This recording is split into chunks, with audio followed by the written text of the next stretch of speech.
اس حدیث کا مطلب یہ ہے کہ کلمہ لا الہ الا اللہ کہہ دینے سے ظاہراً آدمی پر اسلام کے احکام لاگو ہو جاتے ہیں۔ اگر وہ اس کا اعتقاد بھی رکھتا ہو تو دار آخرت میں اس کو ثواب ملے گا، لیکن اگر وہ اس کی حقانیت کا عقیدہ نہیں رکھتا تو دینی احکام کا اس پر جاری ہونا اور اہل ایمان کے ساتھ میل جول اسے کوئی نفع نہیں دے گا۔ ینادونہم علم نکم معکم قالوا بلا ولکنکم فتنتم انفسکم وتربصتم وارتبتم وغرتکم الامانی حتی جاء امر اللہ، سورہ حدید۔ منافق پکاریں گے اہل ایمان کو، کیا ہم تمہارے ساتھ نہ تھے؟ کہیں گے بے شک، لیکن تم نے اپنے آپ کو خود فتنوں میں ڈال دیا اور ہماری تباہی کا انتظار کرتے رہے اور شک میں مبتلا رہے اور دھوکے میں ڈال دیا تمہیں جھوٹی امیدوں نے، یہاں تک کہ اللہ کا فرمان آ پہنچا۔ وہ محشر میں بھی مسلمانوں کے ساتھ چمٹے رہیں گے، جب حق واضح ہو جائے گا وہ ان سے نمایاں ہو جائیں گے اور پیچھے رہ جائیں گے۔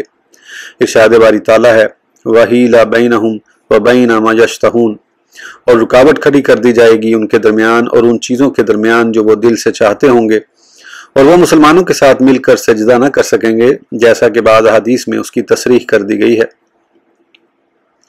اس کی چوتھی وجہ یہ بیان کی گئی ہے کہ سرکار دو عالم صلی اللہ علیہ وسلم نے اس لیے انہیں قتل نہ کیا کہ آپ صلی اللہ علیہ وسلم کو ان کے شر کا اندیشہ تھا، باوجود یہ کہ حضور علیہ الصلوۃ والسلام ان کے درمیان موجود تھے، ان پر قرآن کریم کی آیات بینات کی تلاوت فرماتے تھے، لیکن آپ کے بعد اگر وہ نفاق ظاہر کرتے اور مسلمانوں کو اس کا علم ہو جاتا تو ان کی سزا قتل تھی۔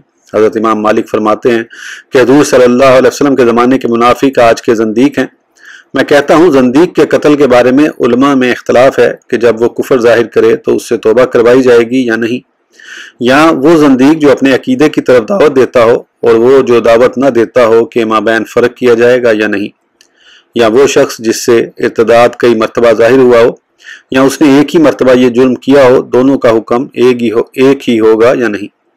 اسی طرح اس میں بھی اختلاف ہے کہ اسلام قبول کرنا اور اس کی طرف رجوع کرنا خود اس کی اپنی طرف سے ہو یا اس پر غلبہ پا لینے کے بعد، دونوں صورتوں کا حکم ایک ہی ہے یا نہیں۔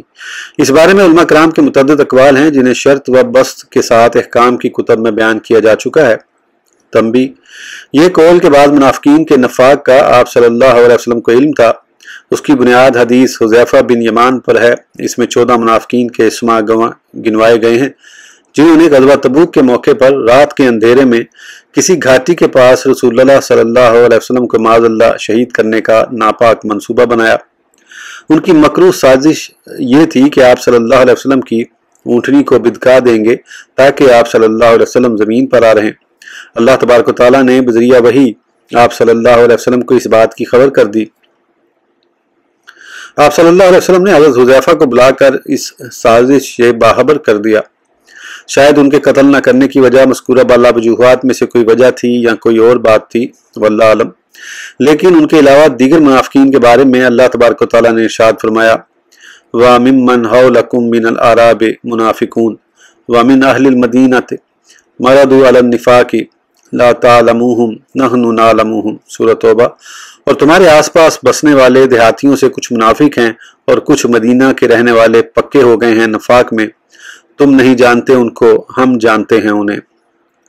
اور فرمایا لَإِن لَمْ يَنْتَهِ الْمُنَافِقُونَ سے لے کے وَقُتِّلُوا تَقْتِيلًا، ترجمہ، اور اگر اپنی حرکتوں سے باز نہ آئے منافق اور جن کے دلوں میں بیماری ہے اور شہر میں جھوٹی افواہیں اڑانے والے، تو ہم آپ کو مسلط کر دیں گے ان پر، پھر وہ نہ ٹھہر سکیں گے آپ کے پاس مدینہ طیبہ میں مگر چند روز، وہ بھی اس حال میں کہ ان پر لعنت برس رہی ہوگی، جہاں پائے جائیں گے پکڑ لیے جائیں گے اور جان سے مار ڈالے جائیں گے۔ اس سے معلوم ہوتا ہے کہ اس وقت تک آپ صلی اللہ علیہ وسلم کو بھی ان کا مکمل علم نہیں دیا گیا تھا، صرف ان کی صفات ذکر کی گئی تھیں جن کی بنا پر آپ صلی اللہ علیہ وسلم ان کو پہچانتے تھے، جیسے اللہ تبارک و تعالیٰ نے ارشاد فرمایا وَلَوْ نَشَاءُ لَأَرَيْنَاكَهُمْ فَلَا عَرَفْتَهُمْ بِسِيمَاهُمْ وَلَا تَعْرِفَنَّهُمْ فِي لَحْنِ الْقَوْلِ، سورہ محمد۔ اور اگر ہم چاہیں تو آپ کو دکھا دیں یہ لوگ، سو آپ پہچان تو چکے ہیں ان کو ان کے چہرے سے، اور آپ ضرور پہچان لیا کریں گے انہیں ان کے انداز گفتگو سے۔ ان منافقین میں سب سے مشہور عبداللہ بن ابی بن سلول تھا۔ حضرت زید بن ارقم نے اس کی منافقانہ خصلتوں کے سبب اس کے خلاف گواہی بھی دی تھی۔ اس کے باوجود جب اس کا انتقال ہوا تو حضور صلی اللہ علیہ وسلم نے اس کی نماز جنازہ پڑھائی اور اس کی تدفین میں شرکت فرمائی، جس طرح کہ آپ صلی اللہ علیہ وسلم کا معمول تھا۔ حضرت عمر نے جب زیادہ اصرار کیا تو فرمایا، میں ناپسند کرتا ہوں کہ رب یہ کہیں کہ محمد اپنے اصحاب کو قتل کرتے ہیں، اور صحیح کی روایت میں ہے مجھے اختیار دیا گیا تو میں نے اختیار کر لیا، اور ایک روایت میں ہے اگر مجھے علم ہوتا کہ 70 مرتبہ سے زیادہ استغفار کرنے اس کی بخشش ہو جائے گی تو یقیناً میں زیادہ کرتا۔ وَإِذَا قِيلَ لَهُمْ لَا تُفْسِدُوا فِي الْأَرْضِ قَالُوا إِنَّمَا نَحْنُ مُصْلِحُونَ أَلَا إِنَّهُمْ هُمُ الْمُفْسِدُونَ وَلَكِنْ لَا يَشْعُرُونَ۔ اور جب کہا جائے انہیں کہ مت فساد پھیلاؤ زمین میں تو کہتے ہیں ہم ہی تو سنوارنے والے ہیں، ہوشیار وہی فسادی ہیں لیکن سمجھتے نہیں۔ صدی حضرت ابن عباس، ابن مسعود اور دیگر صحابہ کرام کے حوالے سے لکھتے کہ اس آیت کا مصداق بھی منافقین ہی ہیں۔ لا تفسدوا فی الارض، فساد سے مراد کفر اور معصیت خداوندی ہے۔ حضرت ابو العالیہ اس آیت کی تفسیر میں فرماتے ہیں زمین میں نافرمانی نہ کرو، ان کا فساد اللہ کی معصیت و نافرمانی تھی، کیونکہ جس نے زمین میں اللہ کی نافرمانی کی یا نافرمانی کرنے کا حکم دیا اس نے زمین میں فساد کیا، کیونکہ زمین و آسمان کی اصلاح اطاعت گزاری میں ہے۔ ربیع بن انس اور قتادہ کا قول یہی ہے۔ حضرت مجاہد سے مروی ہے کہ جب وہ اللہ کی نافرمانی پر کمر کس لیتے ہیں تو ان سے کہا جاتا ہے ایسے نہ کرو، تو وہ کہتے ہیں ہم ہدایت پر ہیں اور اصلاح کرنے والے ہیں۔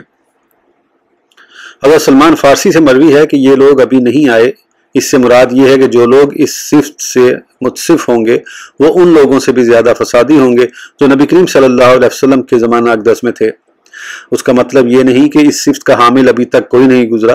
ابن جریر فرماتے ہیں کہ اہل نفاق اپنے رب کی نافرمانی کر کے زمین میں فساد برپا کرتے تھے، جس کام سے اللہ تعالیٰ منع فرماتا تھا اسے کرتے تھے، اپنے فرائض کو ضائع کرتے تھے، دین میں شک کرتے تھے، حالانکہ اس کی تصدیق اور حقانیت کے ایقان کے بغیر کوئی عمل بھی قبول نہیں۔ مومنوں کے پاس آ کر اپنے ایمان کا جھوٹا دعویٰ کرتے تھے، دائمی شک اور وسواس میں مبتلا تھے۔ جب بھی موقع ملتا اہل اللہ کے مقابلے دشمنان خدا اور رسول کی اعانت کرتے، یہ ان کی طرف سے زمین میں فساد برپا کرنا تھا، حالانکہ وہ یہ گمان کرتے تھے کہ اپنے افعال کے ساتھ وہ زمین میں اصلاح کرنے والے ہیں۔ یہی حضرت حسن کا قول ہے، زمین میں فساد کی ایک صورت مومنین کا کفار سے رشتہ، دوستی اور موالات قائم کرنا ہے۔ جیسے اللہ تعالیٰ کا ارشاد ہے والذین کفروا بعضهم اولیاء بعض الا تفعلوه تکن فتنۃ فی الارض وفساد کبیر، سورہ الانفال۔ وہ لوگ جنہوں نے کفر اختیار کیا وہ ایک دوسرے کے حمایتی ہیں، اگر تم ان حکموں پر عمل نہیں کرو گے تو برپا ہو جائے گا فتنہ ملک میں اور پھیل جائے گا بڑا فساد۔ اس آیت میں اللہ تعالیٰ نے کفار اور مسلمانوں کے باہمی دوستانہ تعلقات ختم کر دیے۔ پھر ایک جگہ ارشاد فرمایا یا ایھا الذین آمنوا لا تتخذوا الکافرین اولیاء من دون المؤمنین اتریدون ان تجعلوا للہ علیکم سلطانا مبینا۔ پھر فرمایا ان المنافقین فی الدرک الاسفل من النار ولن تجد لهم نصیرا، سورہ نساء۔ اے ایمان والو، نہ بناؤ کافروں کو اپنا دوست مسلمانوں کو چھوڑ کر، کیا تم ارادہ کرتے ہو کہ بنا دو اللہ تعالیٰ کے لیے اپنے خلاف واضح دلیل؟ بے شک منافق سب سے نچلے طبقے میں ہوں گے دوزخ کے طبقوں سے، اور ہرگز نہ پائے گا تو ان کا کوئی مددگار۔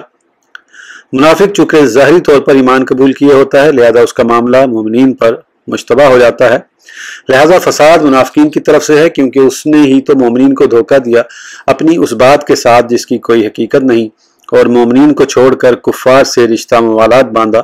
اگر وہ اپنی پہلی حالت یعنی کفر پر رہتا تو اس کا شر کم ہوتا، اگر اس کے عمل میں اخلاص ہوتا اور قول و فعل میں تضاد نہ ہوتا تو وہ کامیاب و کامران ہوتا۔ اسی لیے اللہ تعالیٰ نے فرمایا وَإِذَا قِيلَ لَهُمْ لَتُفْسِدُوا فِي الْأَرْضِ قَالُوا إِنَّمَا نَحْنُ مُصْلِحُونَ۔ ہم دونوں فریقوں مومنین اور کفار کے ساتھ تعلق خاطر رکھتے ہیں اور ان کے ساتھ اتفاق رکھتے ہیں۔